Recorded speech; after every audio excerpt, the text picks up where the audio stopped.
Hi everyone! So this is a video that I wanted to do for quite some time now, and this is the general healing process of every piercing, signs that there is something wrong with your piercing, and basically everything you need to know before you get any piercing. And I have my notes under the lens, so if I'm looking a little bit down, that is because I'm reading them. I do this because I don't want to forget anything. The first thing, every piercing will swell. This is something that some people don't believe, and I myself sometimes have put in a bar that is way too short for an initial piercing. However, trust me, everything will swell. It doesn't matter if it's a cartilage piercing, if it's a fleshy area piercing, it doesn't matter. Everything will swell. Again, it doesn't matter what you do with it or the size of the jewelry you put in. If something pierces your flesh, it will swell. Now, how much, however, depends on your body, and it depends on what you're getting pierced. For example, a tongue piercing can swell up a centimeter or more, but an earlobe piercing can swell up to a few millimeters. The same thing with how long the area is swollen. That also depends on your body and whether the placement is at a place that you move a lot. Again, a tongue, you move that every day quite a lot. So the healing process for your tongue and the period when it's swollen can be longer. However, your earlobe, for example, again, for 2 days it can be swollen. After that, it's done. The third thing, blood. At first there will always be blood. Sometimes there are piercings that when you get it done, there won't be any blood, but when you leave the shop or you get home and then you discover that there's blood everywhere. So it is normal for the piercing to bleed after getting it done, and for maybe like the first day as well, but once you're fully into the healing process, it shouldn't bleed anymore. Now, if it does, you might have damaged the area somehow. The piercing might have gotten caught onto your clothes or anything like that.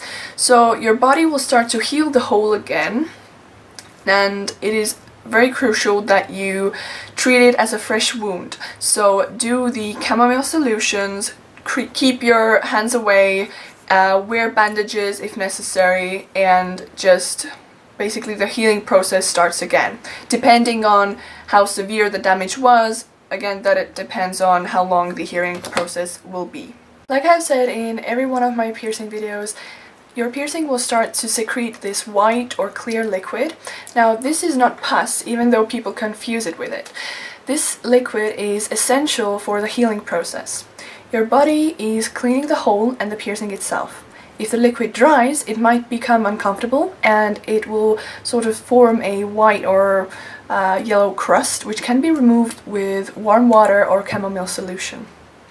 Now, do not use alcohol, because alcohol dries skin, and if you believe that there's something wrong with your piercing, keep the jewelry in. For example, if you take the jewelry out and there is an infection in there, then it can get into your bloodstream, and that's a whole nother story. So please do chamomile solutions twice a day, or as much as you want, basically. And if you sort of see a lot of redness and irritation, you can also do sea salt soaks once every 2 to 3 days, because it also has a drying effect. However, it's not as harsh as alcohol. However, if all of those things do not help, go to your piercer and talk to them. Now, if it's a piercing that is on your body, then you might consider wearing large bandages over it. This will ensure that you do not ruin your clothes and minimize the risk of getting it caught onto your clothes or getting it dirty. You can wear the bandages every day for about a week, which is the most crucial healing period of any fresh piercing. However, keep in mind that you still need to clean the area and let the area breathe. If the piercing has healed, then a fleshy white tunnel will form inside the hole. Now, this means that your piercing is fully healed, and when the tunnel has formed, the secretion of the white liquid will be minimal and eventually stop. It is also very common for the healing piercing to become very itchy. especially ear and surface piercings. That is also a sign that your body is healing the piercing.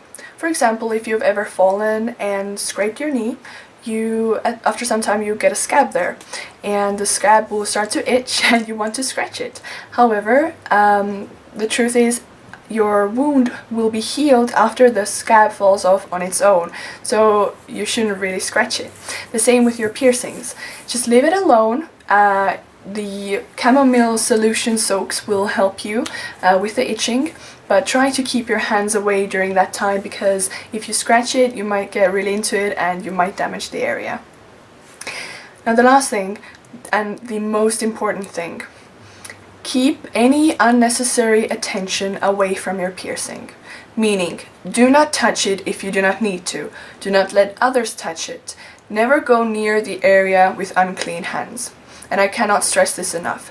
I understand if you have a fresh piercing, you constantly want to touch it and see if it's still there and everything, and you want to look at it.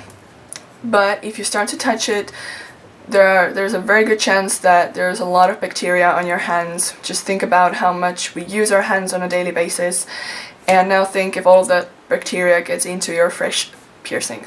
So I hope this video was informative and you got some information at least that you didn't know. If you did know all of this, kudos to you. And yeah, so see you guys in my next video. Bye!